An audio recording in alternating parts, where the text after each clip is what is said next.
Well, good morning and welcome to Frankly Speaking here on WYDC TV Big Fox. I'm your host, Frank Acom. We are broadcasting live from the Hesselson studio. And quickly, if you are just waking up this morning, it is now official.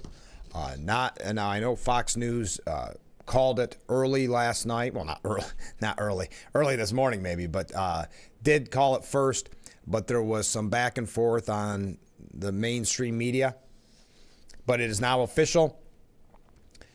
The AP, CNN, others are now declaring that former president and the next president, Donald J. Trump, has been elected president of the United States. Yes, last night it was back and forth. And if you are superstitious, you may have went to bed last night and said, well, I know he's giving us victory speech, but I'd like to see all of the outlets come through and call it official. Well, it is now, as of just moments ago, official. CNN has the electoral vote at 276 for Trump, 219 for Kamala Harris.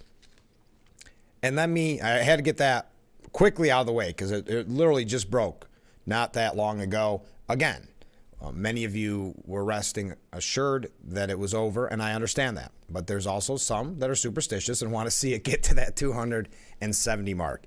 And it did, with more room to grow, mind you. Oh, look at these waves. How did everybody stay up so late? And they're up this morning, bright and early. Is it the excitement? Yes, it was quite a night. We're going to be talking all about it, not just at the national level. There are some local races to update you on. Also, the implication of Republicans taking over the Senate, and then some other important races that we need to cover. But like many of you, I am running on absolutely no sleep. So I ask that you bear with me, just like I will bear with you. If you want to comment and you are in the same mindset as me, which is very tired, very excited, very happy to report, again, that, and I just mentioned the Associated Press, but the Associated Press, CNN, all the major outlets declaring begrudgingly that Donald Trump is your next president of the United States. Your thoughts this morning? Going into it last night, the coverage is amazing, isn't it? You know, I started watching, around 7, 8 o'clock. Yeah, probably around 8. And you would have thought it was already over. I mean, just the doom and gloom. They were almost still campaigning on these mainstream media outlets, still campaigning against Trump.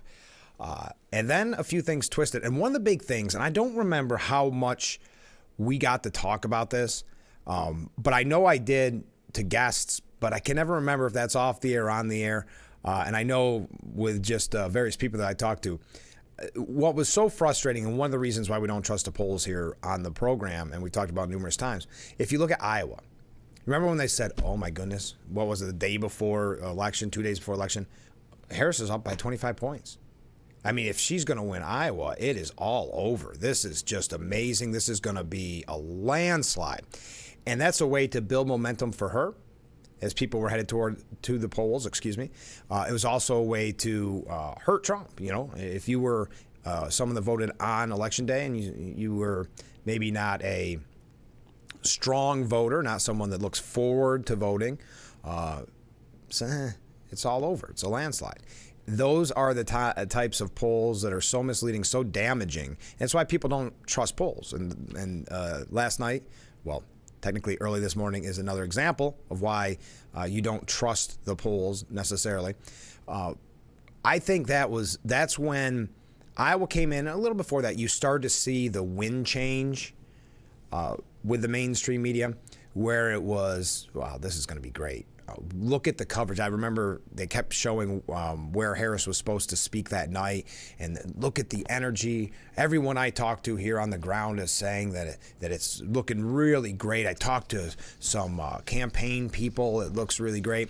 And then you started to see the air come out of the room. The air come out of the media blowhards. And that's when it gets really interesting. Because if you watch, and again, I was watching right up well, even including while I was here at the office, but right up until I left around 3:30, 4 o'clock. And you looked at the numbers they were showing, but they were still saying, well, it's just too early to call this state. It's just too early. We just don't know if we could do it. Oh, here's a state for Harris, but we know that those numbers are kind of similar to the other one. But again, we're just doing our due diligence. We want to make sure. And you start thinking, again, going back to that superstition part, where you start to go, wait a minute, what is going on here? Why are they not? What are they trying to do here? What are they trying to do to all of us? So it is with excitement again that hopefully, maybe this is the first place that you heard it, but it is now officially declared that Donald J. Trump is the next president of the United States, J.D. Vance, the next vice president. As of right now, Republicans have the Senate, and the House is unknown. I know. Watching Donald Trump's, I guess that's all you could call it, a victory speech last night, early this morning. That's going to be tough for me to not keep making that mistake. He said he won the popular vote. That is not official as far as I'm aware at this point, but it still looks good. But him declaring all these victories is quite funny. So let's go through some comments, because we do have a lot to get to this morning. But we had a couple comments after the program, and I do appreciate the viewers who took time out of watching the coverage last night and early this morning to text the program. If you are new to the program, that's the number on the bottom of the screen. Feel free to reach out at any time. But hello, Frank. Well, hello. It's nearly 2 a.m., so I'll be late to the 6 a.m., frankly speaking, victory party. Start without me. Okay, well, thank you for that. No victory party, just reporting on the facts, maybe just with a little more glee. For the record, this is a different viewer, I should mention. Yes, different viewer. For the record, the only states Harris won, Trump lost. They are the closest to socialism in the country. They should speak volumes and show those that have any awareness moving forward exactly what is being rejected and where. You know what's really interesting? And again, I'm jaded, so my feelings from the beginning were that Trump wasn't going to win New York. But what an improvement on his numbers in New York. We're going to talk about that in a little bit. But yes, it was not a victory in New York for Trump, but still very impressive, the inroads he's made here. We are going to talk about that as well. So Donald Trump defeats Kamala Harris to become the 47th president of the United States, only the second president to win 9 consecutive terms. And again, it's being reported by CNN, 219 Harris, 276 for Donald Trump. So many comments coming in. I can't wait to read them all. Can't wait to keep adding all these waves, because I know we're all in the mood to chat this morning, even though we are all running on fumes. But, they say defying the odds. The big term that's being used is greatest comeback of all time. And there's something to be said there, don't get me wrong. But did you notice, and this started, again, you can correct me on my timeline, one, because I think we're all a little bit confused on the timeline on some of these things, because it was such a night. But you started to see the excuses coming when they knew it wasn't going to go in Harris's direction. Now, some did talk about maybe Biden should have stayed in. I like those conversations, because I think, and you've heard my thought on this, that Biden has for a long time secretly wished that Trump would win, so he can say, see, I was the only one that could beat him, and you wouldn't let me have it. You see, elites? See what you did? There is some of that, but now there's the new talking point that goes against Biden. This started yesterday, but in the coverage of the actual race, it started late last night, early this morning, where they said 107 days. She just did not have enough time. Joe Biden should have dropped out before then. Why didn't he drop out? Well, I think we can all answer that really, really easy. The reason he didn't drop out earlier is because the same people asking that question now in the media kept propping him up and saying that there's nothing to see here, there's no mental health issues, there's nothing at all that should stop him from winning a second term. As a matter of fact, he's a very strong candidate. Harris is not. And keep in mind, Harris was a part of that scandal. And this is in no way, shape, or form trying to rub salt in the wounds. Not that they're sitting around their hotel watching Frankly Speaking this morning in the Harris campaign, but it's in no way a way to rub salt in the wounds. It's just saying that they were a part of that cover-up, of that scandal that kept Biden in too long. Now, do I think if Harris had more time that she could have won? I personally don't. And the reason I say that is I think it's pretty simple. The momentum at the beginning looked almost insurmountable if you were watching the media. That faded away the longer it went on. And keep in mind, she had opportunities. They can act as if 107 days wasn't enough. That's fine to act that way. But there was a lot of missed opportunities at the beginning to do more interviews, to give more one-on-ones, to give press conferences, for heaven's sakes. So to say that it's this 107 days just wasn't enough, and that is in no way, shape, or form Donald J. Trump's fault or Republicans' fault, even though they're trying to almost twist it in that way. It is entirely the same media that is now asking that question, why Biden didn't drop out. It's that same media's fault. It's the same Democrat elites. It's the same Kamala Harris's that kept him propped up. So whether, and there's a really good piece in the New York Post. I don't have it in front of me because it's old. It was done before the election. But essentially the headline was win, lose, or draw. No one is going to miss the Biden presidency. So, I'm not trying to get anybody to feel sorry for Joe Biden by any means. But having said that, if I were him, I would be calling Nancy Pelosi this morning. Or what time does he get up? When they say it was his best time, 9 o'clock, 10 o'clock, something like that. Call then and say, see what you did? I have a proven track record that I could beat him. I did it once. But you, the elites, who've always underestimated me, this is just in Joe Biden's mind, hear me out. You that always underestimated me, did it again, and we lost soundly, very soundly. So we got a lot of comments, a lot of waves coming in. I can't wait to hear your thoughts about last night. And again, you're going to hear this a lot this morning. If you are just waking up, it is now official. The AP, CNN, elsewhere, who have been apprehensive to make it official, have now made it official. Donald Trump is now president-elect. Donald Trump. A lot of runners out there this morning. A lot of people walking by. I love it. Stay with us. Our first break. This is going to be a fun show, so stay with us. As I said, we're all running on fumes and we're having a great time. The Roof Cam, brought to you by Boss Security in Horseheads. Contact Boss Security for all your business and home security needs. Welcome back to Frankly Speaking, as we broadcast live from the Hesselson studio here on Market Street in Corning. And as it has been declared, Donald Trump is the next president of the United States.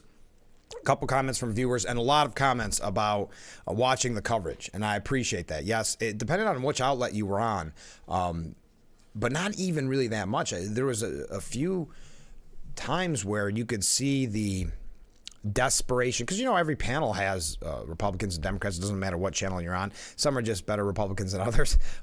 Some Democrats are not as good as others. I suppose you could look at it that way as well. But yeah, it was very interesting to see kind of the letdown coming. But let's go through a couple comments from viewers. So happy this morning. I'm glad to hear it.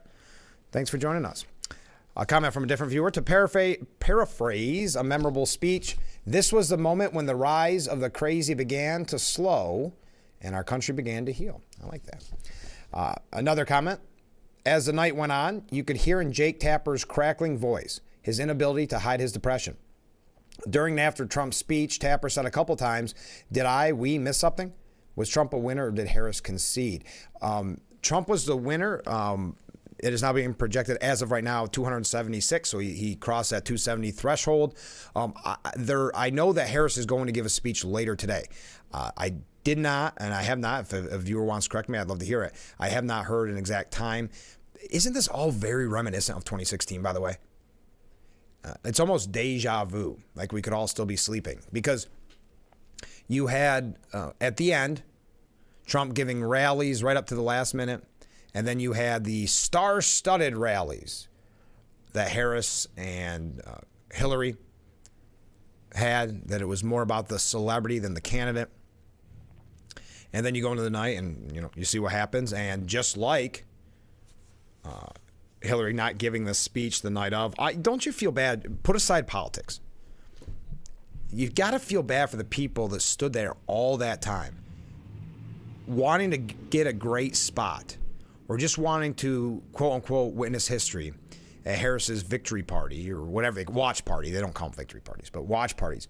And then right at the last minute, a guy comes out and goes, Harris isn't going to give a speech. Very reminiscent of Hillary Clinton. But going back, saying I almost felt sorry for him, meaning Jake Tapper. The grin on my face showed otherwise. Yes, it is really interesting to watch because, first of all, look at how they present it in the media. It's always from a standpoint of wanting Harris to win, right? When you watch the coverage, not on Fox, but if you watch the coverage on other outlets, because that's where I tried to go just to see what they're saying, if they're spinning something, if they're happy, if they're sad, just to get a feel for it. And when you watch them, everything is under the guise of, well, this is what she needs to do. This is what Harris is doing now, and it's all about assuming that everybody else watching, just like their friends, the bubble that they live in, all want Harris to win. So it's all about catering, if you will, their coverage, thinking that it's all Harris supporters when it's not supposed to be. It may be, but that's not really who they're supposed to be speaking to, but it really shows their true colors. So the same with what this viewer's saying, that depression you see, it's real. The times when you turn it on and it looks as if they're on the verge of tears, it's probably because they are. This is not a night that they wanted to be having or reliving again. That's for sure. And you can see that as he put the depression, the asking of questions, going back to reminiscent of 2016. What did we miss? How do we miss this? Because remember, not only did we get President Trump, Republicans took the Senate. Now the House, last I checked, is still up in the air, and we're trying to get breaking news as quickly as we can here. So bear with me on that, and that's why I love if you see something. If you see something, say something. Text me so that we can be up to date on everything. I am trying to search as we go, but it's a little tough to do so while I'm on the air, so it's more commercial break type thing. But defying all odds, and Republicans take back the Senate by flipping the seats in West Virginia, Ohio. Let's take a quick look, and we're going to talk a lot about the national scene. Don't get me wrong. But we're too far into the program already not to have mentioned the local races and some of the guests that we've had on this program and how they did. And so many friends of Frankly Speaking winning last night, and great to hear. And as I said during my promo, during the news, congratulations to anybody that ran. It's not the easiest thing in the world. It does take a lot of work, a lot of dedication. So that's the biggest step, and win, lose, or draw. Congratulations on that. Congressman Nick Langworthy winning by 66 to 33-ish. I'm not going to give you the exact numbers here because it's still 98% reporting, but easy to call that race. Congressman Nick Langworthy in the 23rd Congressional District defeating Thomas Carl. Senator Gillibrand did defeat Mike Sapercone, and we're going to talk about New York in general here in just a little bit. But Gillibrand beating our friend Mike Sapercone 58 to 41, again, ish. Bear with me on that. I know a lot of people disappointed this morning. I've heard many people text over on the show, or me personally, disappointed. But yes, the Prop 1 did win easily, 61 to 38. So Prop 1, the amendment to the New York State Constitution, did pass. Okay, for our friends in Chemung County in the Library District, that proposition was successful. In family court, Chemung County Family Court, right now, not right now, 100% reporting, you could pick 2 out of 3. We had all 3 candidates on. I'm very happy of that. But the winners, Mary Tarantelli and Brian Maggs, defeated Matthew Bizzetti. So Mary Tarantelli and Brian Maggs will be the Chemung County Family Court judge. For New York State Supreme Court, that is still too close to officially call. I'm going to be checking that later on. I'm not sure if we'll get any updates on that this morning. Right now, in the lead is Stacey Romeo pretty clearly, so she should be one of those two seats, because this is another one where you could vote for two. She looks like she should have it. And then it is very, very close between Aaron Skinner and Ed White. We had all three of those candidates on. We did not have John Brinjwat. I hope I'm saying that right. We did not have him on the program, not for any grudge. Just never worked out. But right now it is kind of a really very close. You're talking within a couple thousand votes, if that. Not even. A little over 1,000 votes. And then, how about this one? Our good friend, Joe Sempolinski, defeating his opponent, Daniel Brown, by 71-28. So Joe Sempolinski, we're going to hear a statement from him in just a little bit. And then at the Steuben County level, the county, and family court judge race, Matthew McCarthy defeated Michaela Rossetti Azimi. Matthew McCarthy receiving 70.23% of the vote as of reporting, and Michaela Rossetti Azimi receiving 29.77%. A couple other ones that we'll get to here in a little bit. I forgot to check. As a matter of fact, I will do that. I forgot to check about the proposition in Corning for the mayor's term, moving it from 4 years to 2 years, and I didn't actually forget to check. It was just so razor thin the last time I saw the numbers that I know it could have changed. So I don't want to report on anything as of yet. I see more comments coming in.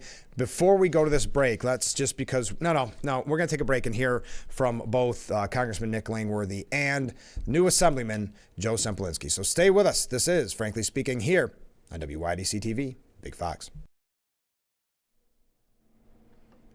The Roof Cam brought to you by Boss Security. Thank you to Boss Security and Horseheads. Call them for all your business and home security needs.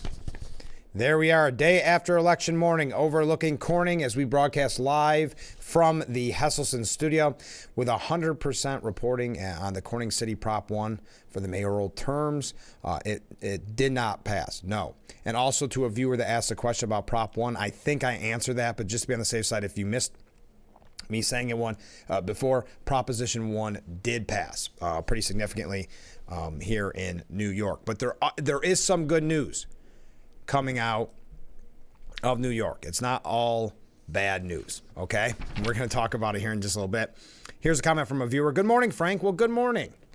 We won, yes. Trump-Vance 2024. Now Trump has to clean up and fix the destruction caused by Biden and Harris. And we'll leave the name calling out. They had a tough night last night.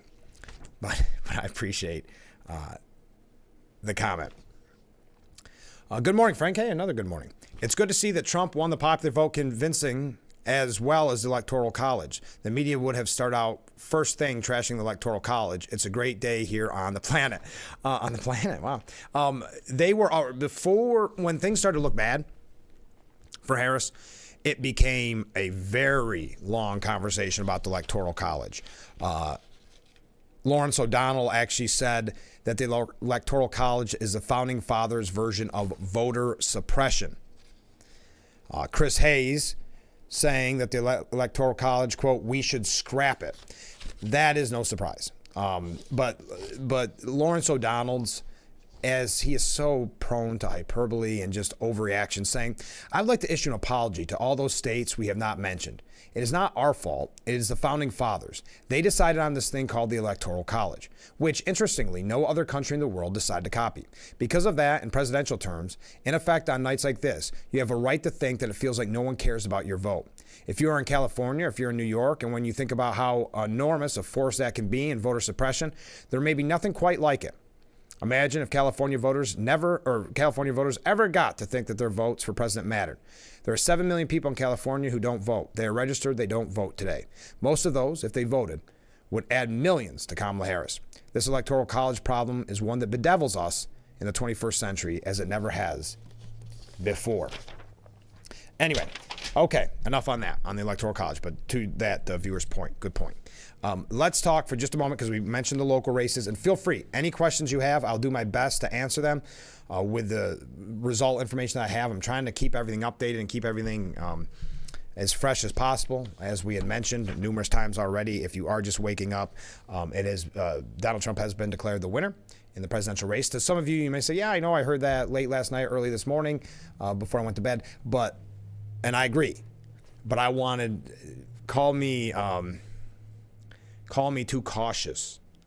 I just wanted to wait until places like the AP and CNN called it.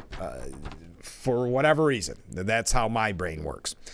But we had mentioned that Congressman Nick Langworthy had an easy victory over his opponent, Thomas Carl.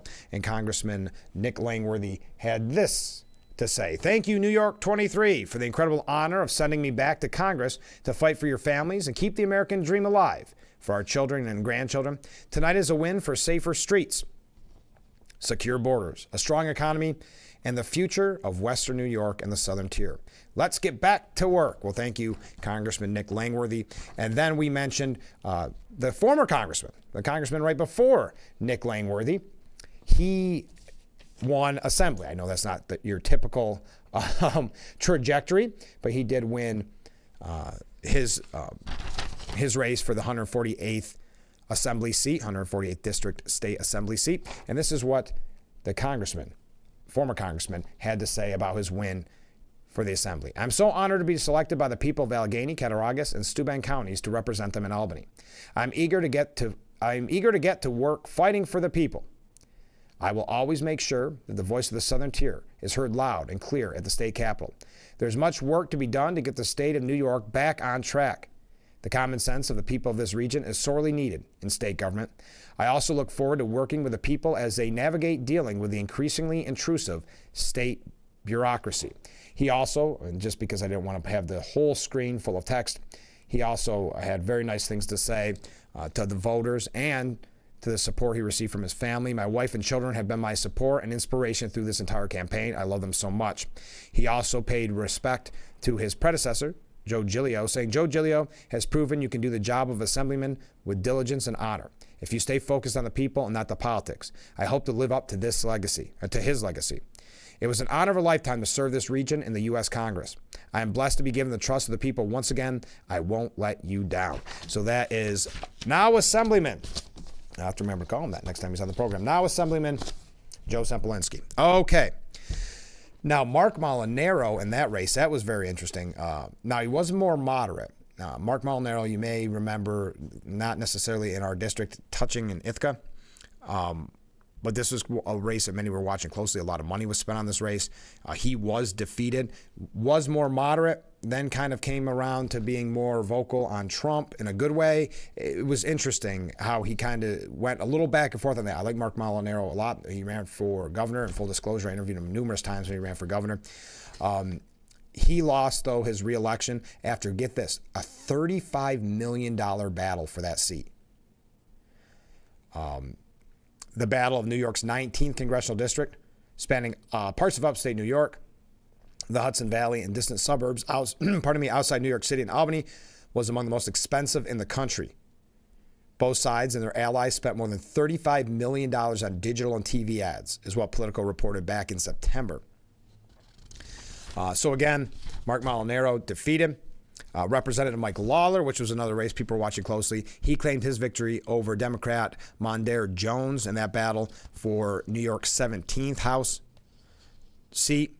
Lawler led just after 11:35 p.m. with 55% of the vote compared to Jones' 43% and 75% of the estimated total reported, according to the Associated Press. So I know we're going through some of these things that aren't Donald Trump winning.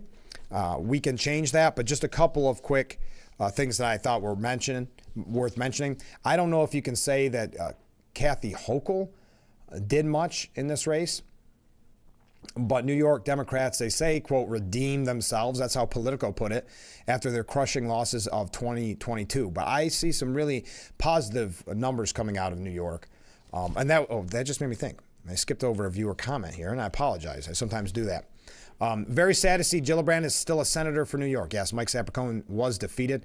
He was on the program twice. Really nice guy, and I couldn't agree more. It's sad. to see him defeated. But the viewer goes on to say, also, Governor Hochul, can she be removed not only for the horrible job she's doing, but her comments towards the American public? And this didn't get as much attention as it should have. I just think because Hochul doesn't have that name power.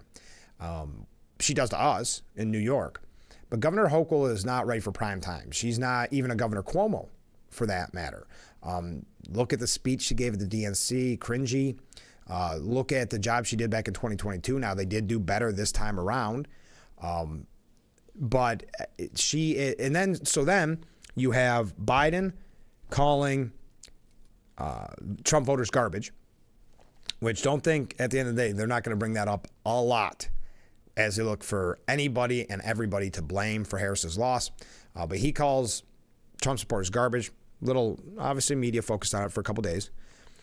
Not as long as they should have, but did talk about it. And then Mark Cuban saying that about strong, intelligent women not being around Trump. That hurts. Now they look at the party as Harris is trying to push a message of being a president for all the people.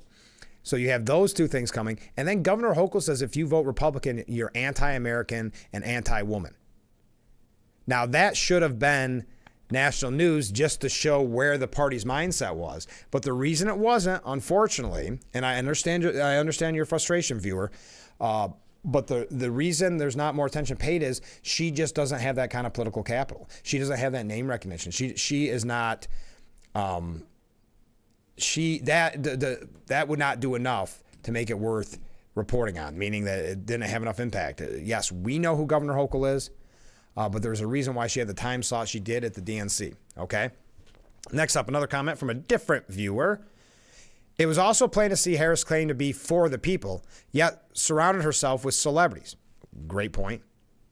Trump, on the other hand, continued to be with American people at rallies. I also noticed Trump had more people in line at the porta potty than Harris had at her events. Boy, did you see the pictures last night of when it started not looking good for Harris and everybody just left her watch party? And then especially when they said, oh yeah, Harris isn't going to be giving a speech tonight, it cleared out quickly, didn't it? They showed the pictures of the trash and the discarded signs.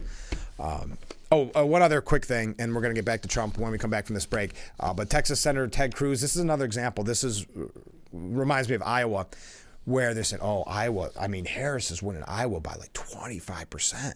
And if she's doing that, she's got the momentum. She's going to win at a landslide. And they kept pushing this. And that right to me was a red flag because Iowa wasn't going to be that kind of victory. But they were hoping to fool you. And that's what, and they would say it's an outlier. But that one outlier poll, do you realize how much they focused on it? And really a lot of the wind went out of the sails when they reported Iowa went to Trump. So this is how they manipulate or attempt to manipulate the American people, though we've said numerous times on this program, I know the American people are smarter than that, and they proved it last night. But the same was going with Ted Cruz. Oh, this is going to be a nail biter. Ted Cruz is probably going to lose Texas. And we heard that over and over again. Well, Texas Senator Ted Cruz won re-election over Democrat Colin Allred. And if I'm not mistaken, it was a pretty easy win. Now it's been, where's the numbers? I don't want to go through all of who his opponent was and all that. But again, they kept saying it was, but he cruised to an election victory, excuse me. So not, and I don't have the numbers, and I apologize, I don't have the numbers right in front of me, but Ted Cruz defeating his opponent in Texas, and they've been telling us for how long that was not going to be the case. So again, we got to take a break. If you are just joining us, it is official, and it is beneficial for a little bit of time now. I know Fox News called it late last night, but other outlets have reported it this morning as well, that Donald Trump is now President-elect Donald J. Trump. So 45th and 47th president. As of right now, Trump stands at 276 electoral votes, well over the 270 and still growing. 270 is what he needed to win. Harris at 219. Stay with us. We'll be right back with Frankly Speaking here on WYDC TV, Big Fox. And we are back. Thank you to Boss Security for bringing us, look at that beautiful view this morning, for bringing us that beautiful view here on Marcus Street in Corning. Boss Automation and Horseheads. Contact them today for all your business and home security needs. Receiving so many waves and comments this morning. I was putting them all together. That's why you got a little extra of that view of Corning. It's interesting. This one viewer saying So will some of these so-called celebrities and members of The View be moving? They didn't last time. Yeah, probably not. I mean, that's always that corny line. And I mean, let's face it, both sides use it. The Democrats just seem to be more forceful about it, that they're going to move out of the country if Trump wins. It's so cliche, but they think they're making some brilliant talking point or something like that. I never quite understood it. But to your point on The View, that was really interesting last night. How many, they didn't turn on The View necessarily, but saying that Harris's response on The View, when she said that she can't think of anything differently she would do than Joe Biden, they put a lot of blame on that. But I go back because they're complaining about 107 days, and she only had 107 days. So with only 107, she just couldn't do it. And Joe Biden should have stepped out earlier. Well, she had a lot of days in that 107 days where she could have actually done something. She could have done an interview, could have done a press conference. So I just don't buy that. I think they're looking to make excuses. Because remember, it was big money, big money, and the media and the Democratic elites that pushed Joe Biden out. So who's now making excuses and blaming Joe Biden? Now, I'm not saying for 1 minute that I think that Joe Biden would have defeated Donald Trump. Well, we don't know. He did it once before, right? Isn't that the argument? Isn't that the whole argument he ran on? And that's why they protected him for, in their term now, too long? Because I know I keep stressing this, but I think it's worth noting that the same people saying, why did he stay in so long, were the same ones defending him and protecting him from any kind of scrutiny on his mental health, any kind of scrutiny. They were even saying, why don't we get Harris out of there? She's not a good candidate. We'll put somebody else in as VP, and Joe Biden might do better. So they then now act shocked and say, why didn't he get out earlier? This stinks. You were the ones propping him up. So they have to save face, right? Because they did keep that scandal hidden. They kept Biden's mental health hidden. So they can't blame themselves, right? That's not what commentators and those in the media do. They can't blame themselves. Harris can't blame herself. It's got to be Biden's fault. Again, I know people disagree with me on this, but you got to start feeling bad for the guy at some point. They keep kicking him on while he's down. To blame him, and you can put blame on his shoulders, sure. But he generally thought, for better or for worse, that he could win, that he was going to be victorious at the end of the day. So if he felt that and didn't realize some of the issues that he had, that's not necessarily his fault, because in his mind, he can say, and he's not wrong, that he was the only one that defeated Donald Trump. And they could still say that. He could still say that.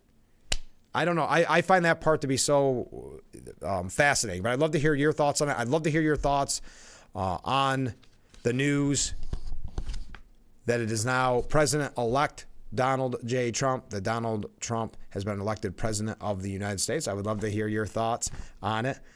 So before that, one other comment. Thank you, Frank, for always keeping us informed. Well, you're welcome. I appreciate that. Stay with us. We're running just a tad bit late. This is Frankly Speaking here on WYDC TV. Big Fox, I forgot what commercial break I'm on. We'll be right back. And we are back. Sorry, I have so many texts coming in. Folks, I can't tell you how much I appreciate it. Keep your comments coming in. If you have any questions about any races that you have not seen maybe listed, let me know. I'd be happy to tell you them. At the top of the hour, I'll go through some of the local races again, because I think that's very important. And I've mentioned it numerous times this morning, of course, early this morning. It was announced late last night by Fox that Donald Trump had been elected president of the United States.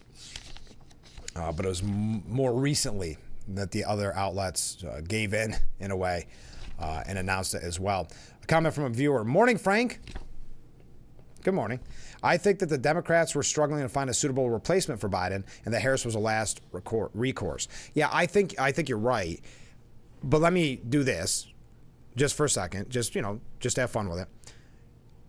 Do you think, because obviously the party he had been loyal to for 50 plus years was ousting him, was holding essentially a coup, is there any chance that Biden endorsed? Because remember, it was reported that Obama wanted Mark Kelly and some others to maybe be in there. You heard from some big names of maybe doing a truncated primary. Is there any chance that Biden endorsed and instantly came out with his support for Harris to say, I still have some power, and now you've got to run with Harris. Good luck. These are just fun games this morning. This is what we're talking about on the show. So many waves coming. Thank you. Okay, so Trump, we know this now, wins Pennsylvania, Wisconsin. Very interesting when it was announced that Harris would not speak from Howard University. That's where she was on election night. That was a very glaring picture into how the race was going. Not just when they canceled her speech, but when they had reporters, and it didn't matter what channel you were on, when you had reporters that were saying the energy here is so immense and so intense, and you could, you see in the background at these types of events, and it looked like a lot of fun, right? It looked like a big party. And then as certain states came in, or especially Iowa and other things happened that they weren't expecting, you started to see, and we all expected Trump to get Iowa. Okay? So that, whatever. Push that aside. That poll was very misleading. But when all these things started going against them, and you just saw less people and less excitement, and now they're not standing around anymore or dancing around anymore. Now they're texting. Now they're staring off in the distance and making small talk. That was not good. Now, the gentleman that had to make the announcement that she would not speak was Harris's campaign co-chair, Cedric Richmond. He came out and said votes were, where is it? Still votes to be counted. He said, we still have states that have not been called yet. We will continue overnight the fight to make sure that every vote is counted, that every voice has spoken. And then made the announcement that she would not be speaking, much to the disappointment. That's when the news media really, they were already in shock. That's when they were really, they knew it was over pretty much, but that's when I think so many people had flashbacks to Hillary at that point that it was no longer, you could no longer hide it. Okay, for your information, yes, Fox did report the numbers, but those numbers and calls were given to Fox by the AP. But the AP had not officially announced it till much later. So they do, I know they use for certain states AP and like that, but Fox News was the first to call it, is what I'm saying. So, and it wasn't just that I wanted to just see the AP make the announcement. That's not what I'm saying at all. What I'm saying is I wanted to see more outlets announce it. That is no judgment on Fox whatsoever. I love Fox. It was 100% being kind of superstitious or paranoid or whatever you want to call it. So I know they do get some of their, and most places do, they'll say the AP is now calling this state or that state. But the AP did not go officially with the post. Well, the New York Times did it. I saw it in my email right around, well, it doesn't matter, 5:47. 5:47 this morning, they called it. And then that's when I checked the AP. So I keep mentioning the AP, but I just mean an overall picture of others. So just to clarify myself there, but I appreciate your comments and what you have to say. All right, we got to take another break. I know, I'm sorry. We're having a blast this morning. At least I am. What'd you think? Did you stay up, by the way? Did you stay up for the whole thing? What were your thoughts when the numbers first started coming in? What were your thoughts about the coverage right before? Because that is some of the most fascinating coverage, because they're no longer necessarily campaigning for the Democrat in the mainstream media. They're still not completely fairly reporting either. So it's kind of an interesting night of coverage, unlike normal nightly broadcasts. And just out of curiosity, what were your takeaways? I'd love to hear your takeaways. But let's take that short break, wrap up hour number one. Stay with us. This is Frankly Speaking here on WYDC TV, Big Fox. And we are back with Frankly Speaking. Just to kind of reiterate what I was saying, just to clear up confusion, because when the viewer had mentioned that the Fox used AP numbers, they did, but the AP actually didn't call the race for Trump until 5:36 a.m. So that's why the New York Times a little after them. So that again, it's all about the time frame for me. So I hope that clarifies why I keep specifically mentioning the AP, but it's really an overall picture of wanting to hear from everyone. But yes, Fox, I'm not sure what time Fox called it early this morning. It was right before Trump gave his speech. But the Associated Press not calling it the election for Trump until 5:36 this morning. Then, of course, we had the New York Times. If you are just joining us, Trump has won president. As of right now, he has 276 electoral votes. He needed to get 270. So obviously victorious. During his victory speech, I thought it was interesting. He hearkened back to the assassination attempt on his life, saying, "Many people have told me that God spared my life for a reason. And that reason was to save our country and to restore America to greatness. And now we're going to fulfill that mission together. We're going to fulfill that. The task before us will not be easy, but I will bring every ounce of energy, spirit, and fight that I have in my soul to the job entrusted to me." He further pledged to help end bitter divisions within the country. It's time to put the divisions of the past 4 years behind us. It's time to unite, and we're going to try. We have to try, and it's going to happen. Success will bring us together. He called his election performance a magnificent victory for the American people. Now, I'm not going to go in and quote his whole speech. You can find that for yourself. And I know a lot of people didn't stay up.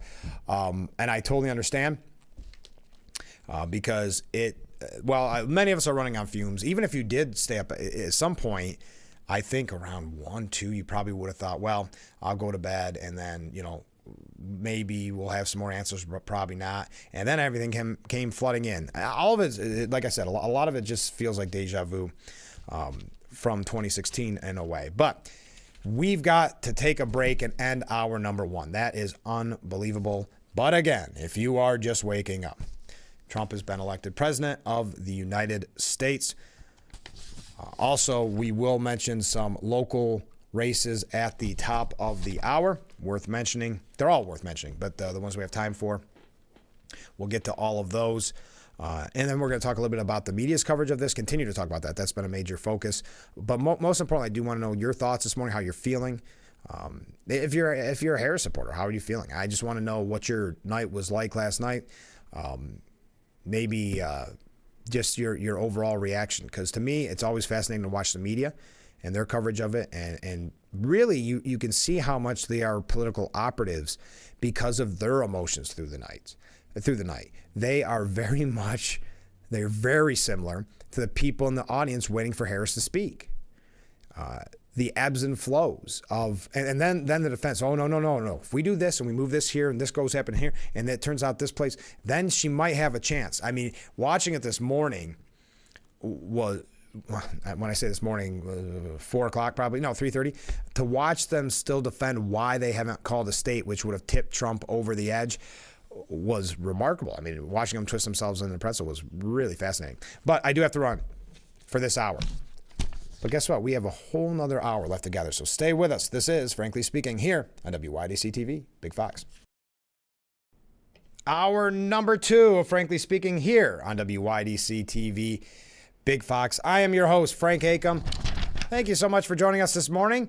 As we have mentioned numerous times, Donald J. Trump was elected president of the United States last night, and it became official. I'm going to tell you what some viewers had to say, specifically Ken. But yes, they announced it around 2, I think, on Fox. But as I said, whether it's superstition or whatever, I was hoping for more confirmation. Not because I don't trust Fox. It's just nice to have all your ducks in a row. That's just the paranoid part of me. But let's read some viewer comments. Also, just quickly, Congressman Langworthy won. Joe Sempolinski won for Assembly. Former Congressman, current Steuben County Republican chairman, and now Assemblyman Joe Sempolinski won yesterday. Also, unfortunately, Mike Sapercone was defeated by Senator Gillibrand. Also, unfortunately, the Proposition 1 did pass 61.5 to 38.5. In Chemung County, a family court judge, Mary Tarantelli and Brian Maggs, they were chosen. It was 2 out of 3 could be chosen. Mary Tarantelli and Brian Maggs were the winners, Still too close to call on the New York State Supreme Court. And I mentioned these people because they were specifically on the program. Stacey Romeo does look like she should pull off that win, but too close to call between Aaron Skinner and Ed White. And then in the Steuben County and family court judge, Matthew McCarthy defeated Michaela Rossetti Azimi. Okay. There's your quick updates. Now let's go to viewer comments, shall we? I find it amusing that the Democrats spoke about unity, yet it seemed at every turn, every main issue was the division. Every main issue, the division was basically essentially right there. Evident. That's the word. Yes, the division wasn't. That was really all they had to campaign on, that she wasn't Trump. Trump supporters, and this wasn't her, this was Biden, but Trump supporters are garbage, etc. So that's a good point. Frank, this is a different viewer. Frank, your hair is drier than it usually is at this hour. That is true. But I know that you had a busy night. Trump is back, and he will make schedules great again. Absolutely. Yes, that's because normally, I'm coming in and my hair hasn't had all that much time to dry. This is funny. Why am I talking about this? But I've been here because I thought it'd be easier to get all the show prep ready and get all our ducks in a row. So I got here much earlier than normal into the office to do show prep. But thank you for noticing. I appreciate that.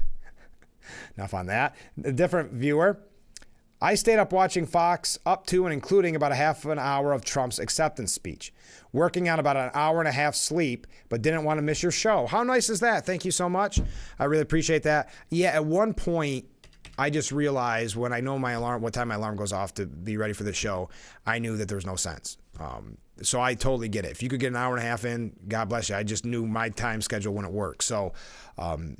So yes, I am running on fumes, but I am not complaining whatsoever. It's just me trying to have an excuse when I'm tongue twisted or what I say sounds confusing and unintelligible. All right, this is surprising. This next comment is surprising. Frank, you're going to be very disappointed with me. I believe that we wouldn't have had a decision for at least several days. So I went to bed at 10. Now, of course, to regular viewers of Frankly Speaking, this is Ken writing this. And the ironic thing, Ken, and I didn't read it this morning because we got off to such a great start with so many things to say and so many new things to say. Someone had mentioned yesterday after the program that they knew they weren't going to be able to stay up for the whole thing. They were just going to be too nervous. But they said, don't worry. I'm sure Ken will fill us in. Ken always does a great job, something to that extent. And you do. So it's funny that I stayed up and you didn't, Ken, but I have one. You're up like 7 at this point. Just the fact that you got through the DNC every night, I am just teasing at this point. Me staying up one night means absolutely nothing compared to that, what you did for that service you did for our show. Okay, my wife got up at midnight to check on the results, and when she saw that Fox called it for Trump at 2, she got me up to let me know. I cautioned her that Fox's results weren't official. Yeah, and that's, thank you. You worded that so much better than me. That's what I've been trying to say all morning. That's not to knock Fox at all. It's just that I wanted to hear more. But I checked CNN, who had Trump still about 30 electoral votes away. So I went back to bed, knowing that there were still a lot of opportunities for the Dems to make up ground. Getting up this morning to watch more results and seeing that all media was now calling the electoral and popular votes for Trump, it was very heartening and somewhat renewed my faith in the people of the USA. But then the cynic in me started thinking about who had the biggest win here.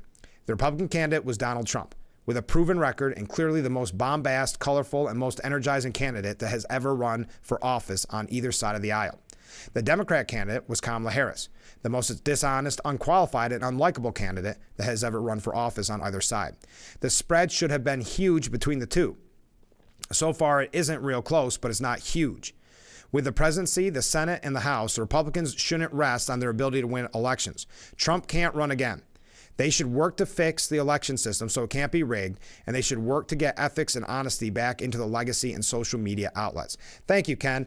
And again, I cannot blame you. You had the schedule that I was attempting to do, but it didn't work out. So I do appreciate that. Here's the thing, and I think reading between the lines, I think you're kind of touching on this, Ken, and correct me if I'm wrong. Yes, it should have been even a bigger win, but there's some really encouraging numbers out there in this race. But yes, it should have been a bigger win, but you have had 10 years essentially of every single media outlet, not every single, but the majority of the media outlets going after Trump in every single way they can.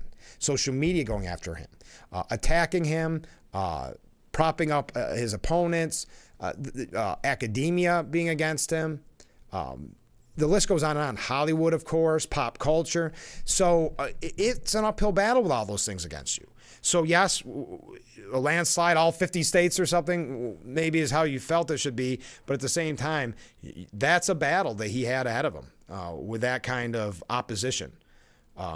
So to win in the way that he did, very impressive. I'm not saying you're not saying that, but I do agree that Republicans have a lot of work to do. J.D. Vance saying the nation witnessed the greatest political comeback in the history of the United States. What do you think now? And listen, we all had fun watching the coverage last night, having fun this morning.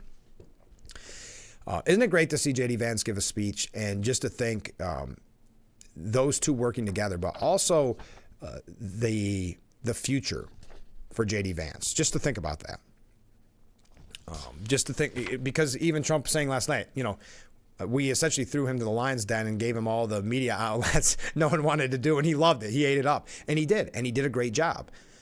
Even, at the rallies, which I thought was a really unique thing to do at the rallies, doing half rally and then turning over the other half to questions from the press. And that was local press, national press, not knowing what they were going to ask and handling it great. Handling it perfectly. But as I mentioned, and when we come back, we're going to talk about it, and of course, continue to read your comments. But there's some really interesting numbers looking at New York. Now, again, I don't always want to be the bearer of bad news and always be Mr. Doom and Gloom and say, oh, New York's lost cause in these. And I'm not saying that. I think very often we have to take a step back, and when we get a small win or we see numbers go in the right direction, like the numbers that Lee Zeldin had against Governor Hochul, yes, it was a loss, but we also have to look at it as a little bit of a win in New York because we are dealing with a lot, okay? Also, I want to get your opinion, which I do think is very interesting. The 107 days that everybody, it almost sounded like an echo chamber on, I won't say which outlet I was watching this morning, but it was, well, she only had 107 days. She only had 107 days. She only had 107 days. 107 days. Well, again, the same people that are talking about this and upset that she only had those many days were the same ones keeping Biden in the race. So why didn't Biden get out?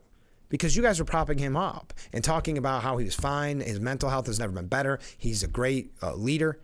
And then when you saw the debate and said, uh-oh, now you get out of there, get out of here now, it's hard to take that. That's what I mean. It's just now they're looking for that scapegoat. And they believe, again, the scapegoat to be Joe Biden. I think Joe Biden is at least a little bit in his heart of hearts saying, should have gave me a shot. Who did they ask last night? Was it Jen Psaki?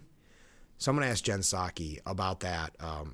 Should Biden have stayed in it instead of the whole should he got out earlier, asking should he have stayed in it? There's a point to be made, and I would love to hear your thoughts, especially if you're a Democrat. Would you have rather seen a race now that it's all over? These are just mental games, but now that it's all over, would you have liked to seen a scenario where Biden stayed in it? That's what Biden's hoping you're thinking. But we've got to take a short break, so stay with us. We'll be right back with Frankly Speaking here on WYDC TV, Big Fox. The Roof Cam brought to you by Boss Security and Horseheads. Contact Boss Security for all your business and security needs. You got a little extra view of beautiful Marcus Street on the day after Election Day because I'm reading all of your amazing comments. I'm trying to put them all together. We will probably read those in the next break because I just didn't have a chance to get to all of them. But thank you so much. One question someone was asked, any more news about the bomb threats in Pennsylvania? No, that was quick. And I thought, was it in Pennsylvania or was it Georgia? I have not gotten any updates on that. And I don't care if she had 101 years. When you have no substance, people lose interest. Yeah, and again, that was some of the coverage last night. It's very, very rare, but some of the media did take a hard look at why it was a failure. Her campaign was a failure. And you had to have some type of substance there. And someone said, well, she mentioned her connection to working class Americans. No, she just kept saying that she came from a working class background, middle class background. That does not prove substance. So anyway, so many more comments and so many more waves coming in. We'll get to them. One other comment before we go. Promises made, promises kept. That's right. Thank you for that. And keep the comments coming in. We'll read more here in just a moment. As I had mentioned, if you are just waking up, because I know some people stayed up too late, I don't blame you, or maybe never went to bed at all. Donald Trump has been declared the victor by the AP, New York Times, CNN, and elsewhere. And if you have any questions on local, I'm not going to continue to keep reading them. But if you have any questions, if you missed something and you want to know what the result was, it would be very easy for me to look it up. So just let me know. As I've been saying all morning long, good news coming out of New York. Trump saw a 50% boost in the New York Jewish vote compared to 2020. Very interesting. Donald Trump saw a whopping 50% increase in his support among Jewish voters in New York on Tuesday compared to the last presidential election. Roughly 45% of Empire State voters who identified as Jewish cast their ballots for the Republican nominee in 2024, compared to just 30% who chose him as their candidate in 2020. Also in New York, this, in the 2024 presidential election, marks the closest New York has come to turning red in 30 years as Trump support surged in New York City. Now, I know we all get down and say, well, he didn't win. It's just an increase. You got to, it's one piece at a time, to quote Johnny Cash. We got to keep trying and not giving up. The 2024 presidential election marked the closest New York has come to turning red in almost 4 decades, with Donald Trump becoming the first Republican in 20 years to keep the spread under 20 points. I know it's a low bar that we're trying to beat, or a high bar, I guess, that we're trying to beat, but it's still worth mentioning. Kamala Harris was leading Trump by just 11.4% of the vote, with just 6% of ballots yet to be counted, according to the State Board of Elections. The margin between Democrats and Republicans hasn't been as slim since Michael Dukakis beat George H.W. Bush by a narrow 4.1% all the way back in 1988, before ultimately losing the election to the Republican contender. Oh, is that who? Was it Dukakis or Mondale that missed the Al Smith dinner? And they kept saying that was a sign for Harris, and now, interestingly enough, maybe it was. Since then, Democrats have maintained a strong lead, which is still yet to drop back into the single digits. So the resurging Republican support was heavily seen in New York City, with Harris suffering the weakest turnout for a Democrat candidate in the Big Apple since 1988. So maybe there's something to be said there about maybe if Trump would have campaigned even more. I think it was important that he campaigned where he did. But with a margin like that, I am pleasantly surprised by that. Even if it is still a loss in the state, it shows that we're making headway in New York for some changes, in my opinion. So, again, this marks the closest New York has come to turning red in 30 years as Trump support surged in New York City. Also, I have so many things to bring up. Well, I want to talk about the media's coverage of all this. And as you know by now, the Senate is in Republicans' hands. Now, Mark Cuban, who really did a lot more damage than I think they realized because of the timing of his statement. So Mark Cuban was a Kamala Harris surrogate. So he was giving an interview on The View. So The View was pretty harmful to Harris overall, whether it was her not able to distance herself from Biden on The View, or him saying that on The View, which is that Trump doesn't have strong, intelligent women around him. The timing was horrible. Now, what's fascinating about that, I know we had a viewer that said this too. Not fascinating, that's not the right word. What's interesting about it is that, as a viewer said, he's so arrogant. Yes, Mark Cuban believes he is some type of political mastermind. So for him to say that goes to show you how not ready for prime time he is, how he isn't ready for the big show. So when he said that, it was piggybacked off of Joe Biden having recently said that Trump supporters were garbage. So then you started to get this picture of a Harris campaign that was really not a big fan of the American voter or the American people in general. But Mark Cuban, and that was a long story. You knew that history. I didn't need to get to it, but I wanted to give a little background story. So Mark Cuban did, and he did this early. He said Trump won presidential election fair and square, and then he congratulated Elon Musk as well. Congratulations, Donald Trump. You won fair and square. Congrats to Elon Musk as well. Godspeed. I think a lot of this, too, is because Mark Cuban doesn't want to be out of the graces of that person who's in charge in one way or another. So he's coming around now and saying, oh, wait. By the way, how about all those people who late endorsed Trump? How excited are they right now that they went all in at the last minute? And wouldn't you love This is what's so interesting about politics. Wouldn't you love to be able to contact that person? I can't even remember who said it, but suggested J.D. Vance was the worst vice presidential pick in presidential history, saying, and this goes to show you how biased they are in the media, saying he was, what was it, the Dan Quayles of Sarah Palin's, or the Sarah Palin of Dan Quayle, something like that. So it just happens to be the other two bad ones are Republicans, right? But, they painted him as weird. They painted him in all these different ways. But then everybody saw him in the debate, and they saw who the real weird one was and who was the intelligent, calm, cool, and collected one, and that was J.D. Vance. And then you saw Walz, who, again, now that we see the numbers, I don't know what kind of difference it would have made, but you've got to look at Pennsylvania and go, why in the world? And I saw a lot of people talking about this, and we've talked about it for a long time on this program. Why in the world would you not have picked Josh Shapiro, the governor of Pennsylvania? Especially when it was really, they thought it was going to be really even more down to the wire in Pennsylvania. So why is that? Now, there was a speculation at the time because she didn't want to lose that kind of anti-Semitic vote, as Josh Shapiro is Jewish. And yes, unfortunately, as Van Jones said, there is a marbling in the Democrat Party of anti-Semitism. So maybe she made that decision for that. I don't know. But I think people started to see, wow, her decision-making, her hiring skills may not be the best. So Walz, not necessarily someone that helped her to get. I know he ended up winning, or they ended up winning his state. That didn't even look like that could be the in play for a little while. But he did, so we're not taking that away from him. But again, boy, still don't understand the non-Josh Shapiro pick. Speaking of Van Jones said, "This is a shock. The Republican Party can claim to be a multiracial working class party. That is a shock."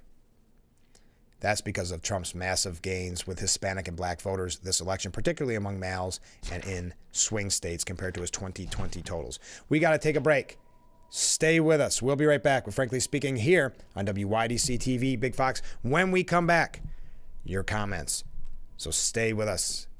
We will be right back. The Boss Security Roof Cam. Contact them today for all your home and business security needs. We are broadcasting live from the Hesselson studio. Thank you so much for joining us on the day after Election Day coverage. And we have so many viewer comments to get to, and I appreciate that. Let's get right to them. First off, I've been watching the liberal media's reporting on Trump's win. They're blaming it on racism and misogyny. Yes, and they have been since the beginning, but it was interesting to see it first. It's almost, what is that, like the 7 stages of grief or whatever they always reference. It was almost something like that. That'd be fascinating to study, because it started with, what did we get wrong? This can't be happening. And then it turns into, she needed more than 107 days, almost like they're begging to do a do-over or something. Or then it's Biden's fault. And then, yes, right before I left to come here, around 3, I did see a lot of that. The whole, we really need to have the conversation now. Now's the time we have to have a conversation. So yes, you're right, Tom, and it's good to hear from you, by the way.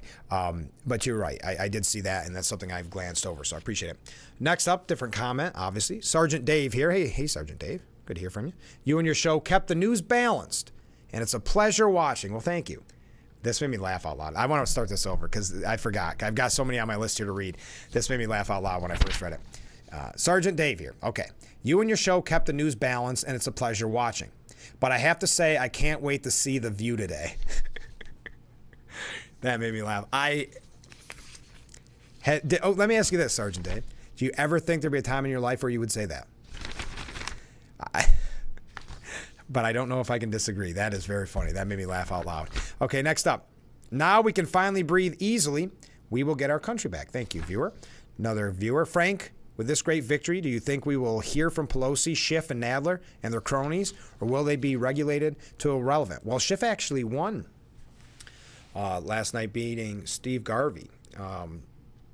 But yeah, I don't think they'll listen. There's going to be some issue with Pelosi. I don't know what that is. That's going to be something interesting to watch. Because remember, Pelosi, not only one of the architects of taking Biden out, she's pretty braggadocious about it. I mean, even trying to act like she's the Godfather, saying I did what I had to do. that type of thing. And, oh, he's not speaking to me, and, making it about herself. I don't know how that's going to play out. My theory, and I'm kind of steering away from that theory more and more, but my theory is that a lot of people are going to blame the Pelosi's, the George Clooney's, all these people that called for Biden to step aside, because who knows? At the end of the day, he could be president this morning. Well, he is president this morning. President-elect, re-elected. How's that? And that's probably a good reminder that Joe Biden is president, just if you forget. But yes, he could have been reelected. We don't know that. So he can make the argument that the elites, who in his mind have always underestimated him, that they underestimated him again, and he could have beat him because he's the only one that ever has. I don't know. So to me, it would make Pelosi irrelevant. I think who it really makes, it does make Pelosi irrelevant, in my opinion. But Democrats work differently. They still stay loyal even after something like this. Because really, look at someone that they should be extremely mad at. That's Chuck Schumer. Chuck Schumer is no longer the majority leader after this election. The Republicans won the Senate. So he's Mr. Irrelevant now. They should be very mad at him, because when you are in that position, just like when Nancy Pelosi was Speaker of the House, you kind of have a responsibility there to make sure that your people get elected. So that's interesting. And next up, sorry for the tangent, by the way. Looking forward to January 20th. The country will be out of distress and confusion. I will be buying a new flag, flying it proudly as mine is lightly faded. Yeah, that's a good idea. I got one a couple of years ago from the congressman's office. You can call up there, and I don't remember the price, but it's just more of a shipping issue. And then it's flown over the Capitol. It's kind of neat. So you can contact them if that's one avenue you want to go down. Next up, can Prop 1 be brought back up? I think it can, but it's a long, drawn-out process. But we'll talk to Assemblyman Phil Palmisano or Senator Tom O'Mara about that. Maybe, or even Joe Semplinsky, now that he's an assemblyman. We'll ask him. A different comment from a different viewer. Just a comment. Well, good. Hochul better get on the bandwagon and allow fracking in New York State if she expects to have any chance of getting reelected. Yeah, now that Trump's going to be back in there, that'll be interesting how she handles that. There was a lot of question whether or not, remember, to Hochul, would she support fracking because now Harris is saying she supports it, and she backed away from that, so I don't think she will. Next up, Ken writes, Frank, so now what can we expect? Will the Dems bring back the daily chaos and spend millions of taxpayer dollars to hamstring any progress? Felony in the White House, Putin apologist, friend of dictators, anti-immigrant, impeachment. Will the Dems concede that they lost the election? Will there be a peaceful transfer of power? Will there be riots and protests orchestrated by the left? Will there be a huge rush on the border during the last 3 months of the Biden presidency? I don't have the answers for that. Obviously, I think some of those will unfortunately happen, and some of those, I don't know. I don't have the answers. But one, if I could, Ken, to add to your list, I wonder what foreign leaders do. What I mean by that is, will China use this weird time between Biden being in power to when Trump takes over to invade Taiwan, knowing that Biden probably won't do anything? I don't know. That I say that fearfully. I hope not, because I don't think Biden would do anything. But all of those are very good questions. I am going to find it interesting when you talk about January 6th or you talk about Inauguration Day, January 20th. It will be interesting to see, because remember, last time Trump won in 2016, that it was, well, during the inauguration, there was protests outside of the parameters, but the next day was that big march. Now, that was, I think, at the time, correct me if I'm wrong, relatively peaceful, so I don't see any problems there. And there's nothing wrong with peaceful protests. We know that. But how are things going to be? Because it worries me with the divide in this country, and I think we're on the same page there, Ken. Now, Van Jones says it was unfair because Trump had a license to be an obnoxious, we'll say, jerk. That's not the word he used, but we'll say jerk. And that Harris didn't due to her race and gender. I do think it's bitter in the mouth, the racial and gender dimension of this. And the only way that you can kind of begin to see, if you don't see it right away, can you imagine a woman of color acting like Donald Trump acted, even for one day? The kinds of stuff that he said, the kinds of things that he did, the way that he would insult people. If you're a person of color, you don't feel like you have the freedom. You feel like you really are somewhat constrained. you're always running something in the back of your mind, like, how am I going to be perceived? And also, if I say this, will they think that all black people are this way or all women are this way? So there's a license he had to just be a fool, just to be an obnoxious jerk to everyone. And for people to go, well, he can't still be president. There's nobody who doesn't have that, I don't know what that says there, but that feels that free. One Canadian media pundit who was on Canada's CBC said that Trump's win, quote, directly out of Hitler's playbook. So he must be watching American news to get some talking points. On PBS, a liberal commentator was mystified and lost it over Trump's strong performance on election night. Now, this obviously, when you hear strong performance, was written before it was declared. And if you're just joining us, yes, he has been declared the winner by the AP, CNN, elsewhere. Okay. Jonathan Capehart on PBS said there's a shift right, and then there's a shift to Trump. I am mystified in some ways, simply because we're talking about a twice impeached, 4 times indicted, convicted on 34 felony count former president. We'll talk about the biggest comeback of all time. I mean, because that's what they wanted, right? They wanted those terms forever labeled on him, and they thought the lawfare would work. And I think, who knows if they'll ever write in history books, but I think if you really were to look at it, I think the lawfare played so much into Trump's favor at the end of the day, because people were sick and tired of it. They may not want to vote for Trump, but they don't want someone telling them they can't vote for Trump. But continuing, this is what Jonathan Capehart had to say. That's one bucket, then in another bucket. You have all these things that he's been saying on the campaign trail that gets to the decency. I am mystified that despite all of that, he's gaining support relative to 2020. Capehart further bemoaned that the election could be indicative of who we are as a country, adding that from what I'm seeing right now, I'm not sure that I like it. Well, on that note, let's take a short break. Do you like it? Let's hear about it. What did you think last night? But stay with us. We'll be right back with Frankly Speaking. How are you feeling this morning? Honestly, I know many of you stayed up past your bedtimes, and that's why I can't thank you enough for being with us this morning. So many waves, so many comments. We're having a blast this morning. So stay with us. We'll be right back with Frankly Speaking here on WYDC TV, Big Fox.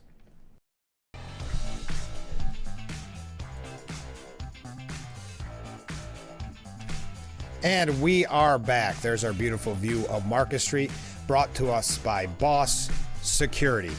Visit them today in Horseheads. I'm sorry, as you can tell, I run a little bit late when we get so many comments. I really appreciate it as we broadcast live from the Hesselson studio. We're getting so many waves in, too. Thank you for joining us on this day after Election Day. To some of you, like myself, feels like kind of a run-on to the same day. Glad to have stayed up the whole time, though. Here we go. Some comments from viewers. You're right. I have never watched The View before. It will be so funny. Thank you, Sergeant. That's so funny. I don't know why this makes me laugh so much, because, The View is not necessarily looked at as entertaining to some. But it will be interesting to see how it goes. So thanks again, Sergeant Dave. Sorry. Okay, next up.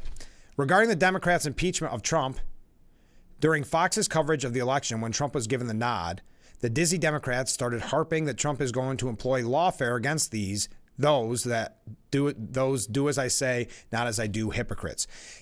Yes, they're going to start talking about, they've been talking about it nonstop, actually, haven't they? Where it's, I'm afraid he's going to lock us up. Anyway, Harris was saying it on the campaign trail. He has an enemies list. But next up, another comment from a different viewer. Dems keep bringing up the felonies. What about the ones Biden would have had if he was competent? Also, yes, and that's from that report saying that they couldn't put him on trial. Correct. Also, Biden always complained about people paying taxes. Did he and Hunter pay on the China money? Now people are just going all on The View here. Ken saying, just when I thought the day couldn't get any better, one of your viewers made it even brighter. I've never watched The View, but I will today. But then I have a comment from a viewer that says, I can't watch The View. I have a smart TV. Very nice, everybody. I like that.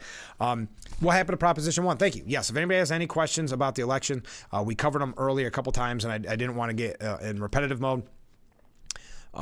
Proposition 1 passed easily. So it was a yes vote.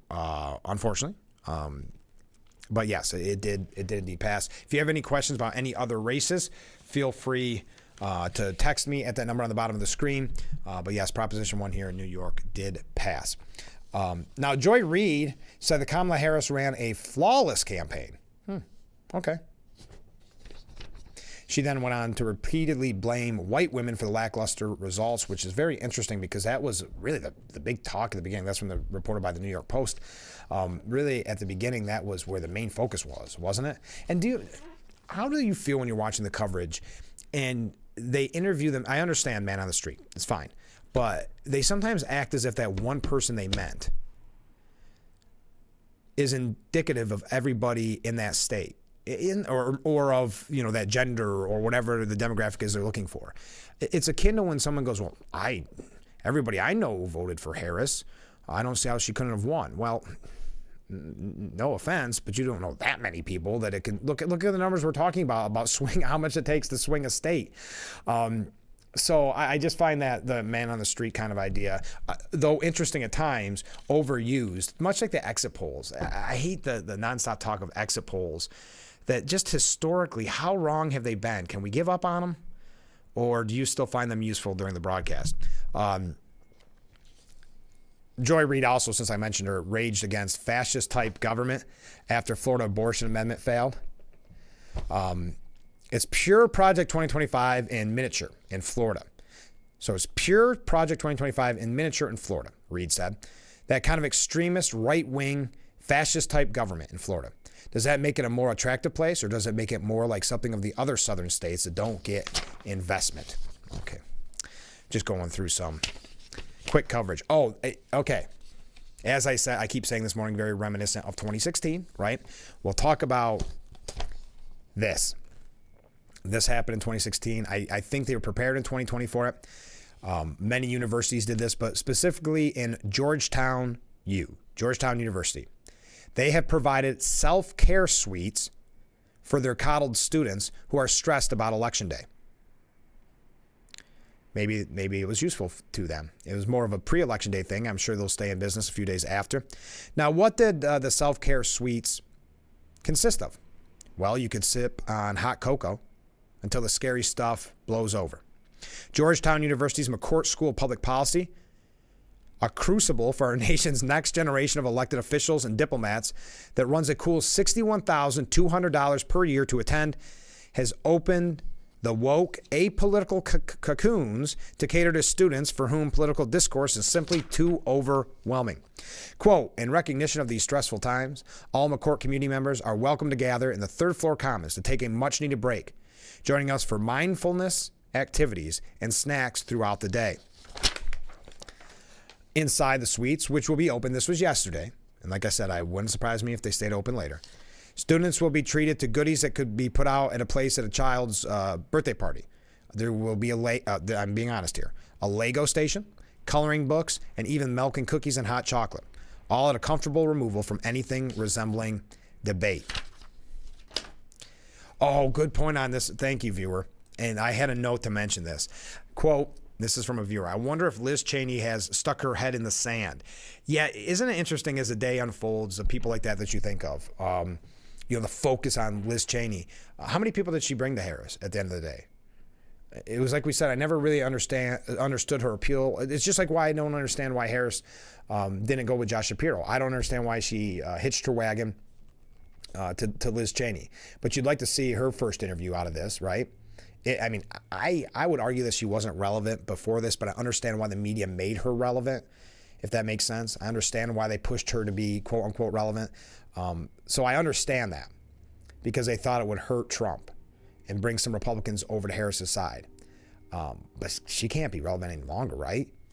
I mean, she should be so far off the radar that it's scary. Anyway, I'm sorry. I got to take a break. I just heard the whistle blow and I got distracted. Stay with us. We'll be right back with Frankly Speaking here on WYDC TV. Big Fox. Stay with us.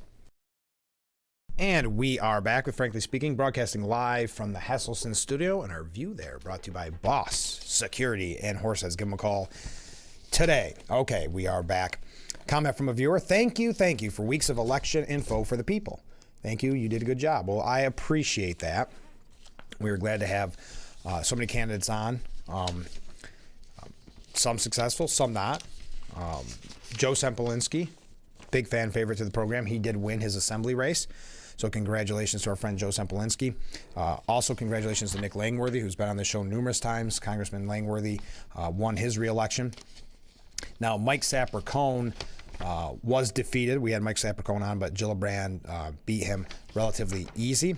As we had mentioned, Proposition 1 did pass. In Chemung County Family Court, you could pick two people. There was 3 running.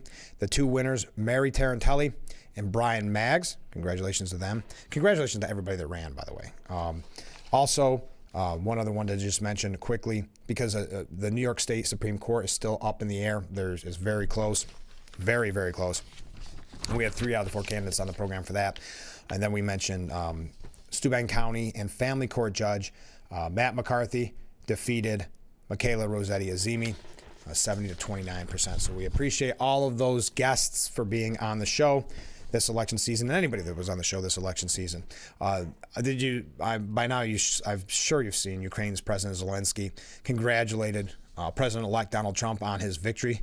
Congratulations to Donald Trump on his impressive election victory. I recall our great meeting with President Trump back in September, when we discussed in detail the Ukraine-U.S. strategic partnership, the victory plan, and ways to put an end to Russian aggression against Ukraine. I appreciate President Trump's commitment to the peace through strength approach in global affairs. This is exactly the principle that can practically bring just peace in Ukraine closer. I'm hopeful that we will put it into action together. Other world leaders commented.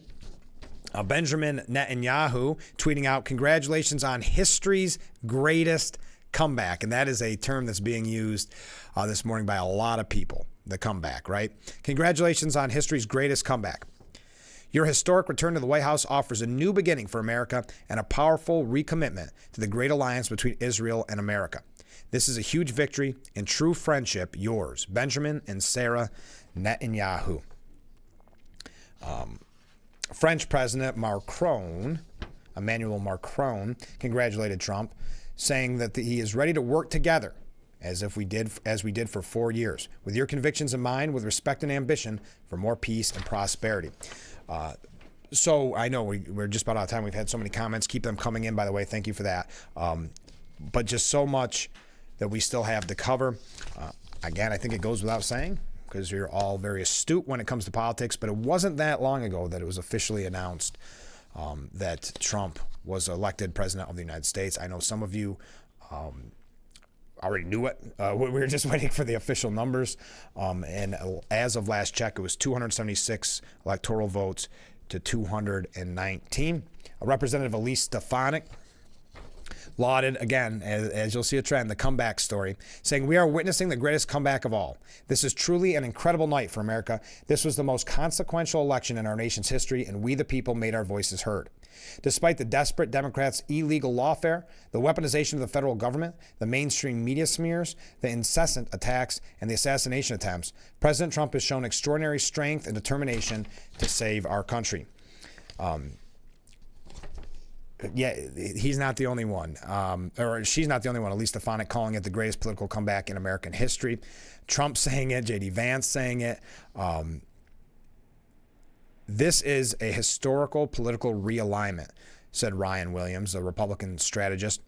They argue that Trump basically threw out the coalition that Republicans had put together for the last several decades and reached out and doubled down on voting blocs that he thought he could make a connection with. He just expanded the party in a way that no other nominee has been able to do before. And I think that's why the polling missed this, because he so radically changed the composition of the electorate. Isn't it always interesting when a Republican wins? It's always the polling missed this. What did we do wrong? Notice that with some of the talking heads. What did we do wrong? What did we miss? It was all about them trying to stop him, right? And of course, not successful at the end of the day. And that's why you saw their frustration. You saw throughout the night the excitement go to frustration, go to a sort of depression, go to the kind of the blame game in the media. It wasn't surprising that you would see that reaction, but now will there be that self-reflection? Will there be that? Because keep in mind, this, if you want to turn it around, I don't know. I would equate it maybe to Mitt Romney when some Republicans started saying, "Man, why does this keep happening to us? John McCain, so many others, we keep losing because the strategists and the consultants tell us the only way we can win is by a Romney. And then it took one more time where they said, you know what, Jeb Bush is the only way we can beat Hillary Clinton, and everybody said enough. And I don't think that's the only reason Trump was getting popularity at that time, but I think it's one of the reasons. So will Democrats have a realignment in that way, saying, okay, what did we do wrong? The elites chose our people again. The elite said it couldn't be Bernie Sanders, though I think you could make an argument that Bernie Sanders would have had a better showing than Hillary Clinton against Trump. I'm not necessarily saying he would win, but he may have. He was getting big rallies too, remember, at the time. But they say, no, it's got to be Bernie. Excuse me, it's got to be Hillary. Then it's got to be Biden. And, well, now it's got to be Harris. And I don't know.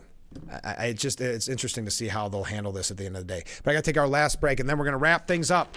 So get your last minute comments in. This is Frankly Speaking here on Big Fox. And we are back, wrapping up the day after Election Day edition of Frankly Speaking as we broadcast live from the Hesselson studio. I'm your host, Frank Hakem. Thank you so much for joining us. Okay. What do we have time to get to? Not much of anything, but it really is the day of the comeback, at least the term the comeback. Michael Goodwin says Donald Trump is king of all comebacks 4 years after his sour defeat. Being wrong has never felt so good. I've heard people say, and I think this is interesting, people I know, not necessarily the media, but as the election neared, and there was excitement for Harris, don't get me wrong, from Democrats, but I had some Democrat friends say to me, if we would have just if Biden would have just lost, this would have all been done with. Our 4 years would have been up of Trump, and we've been moving on. Who knows if things would have went differently? Maybe Pence would have been running. I mean, it is interesting to think about. 4 years goes very quickly, and people don't realize that 4 years isn't the end of the world in a way. So when they see what could have been if they wouldn't have had to been put through this, and now they do have 4 more years of Trump. It's just interesting to see the reaction. Michael Goodwin saying, I didn't even think about whether the opponent would be Joe Biden or somebody else. As far as I was concerned, it didn't matter because Trump had proven to be so polarizing that he could only be a spoiler. By running in 2024, he would divide the GOP and effectively hand the presidency to the Democrats. Congress, too, would probably turn blue, leaving the GOP as a sad, sunken party, hanging on to some red state legislatures and state houses. Yet here we are, hailing the king of all comebacks. Although a few states remain to be called, victory has been secured. So basically saying, I'm glad I am wrong. That was Michael Goodwin. Oh my goodness, we are out of time for today's edition of Frankly Speaking. Thank you for all the comments, all the waves, the all-around great conversation on what is the day that Donald Trump has been declared president of the United States, number 47, 45, and 47. So thank you to everybody who joined us with the comments, and thank you for the whole campaign season. All the candidates that joined us, all the conversation that we've had. The fun will continue every weekday morning starting at 6. So don't think it won't. Excuse me. We'll talk more about this tomorrow because I'm sure this is when the media, when the adrenaline of election night starts to wear off. This is when the media's coverage and the attacks and the anger are really going to start to bubble over. And this is when we watch closely, and we will talk about it on tomorrow's broadcast. So make sure you tune in every weekday morning starting at 6 a.m. for Frankly Speaking, only on WYDC TV, Big Fox. Have a great day, as I'm sure you will, and we will see you tomorrow morning, bright and early. I look forward to it already.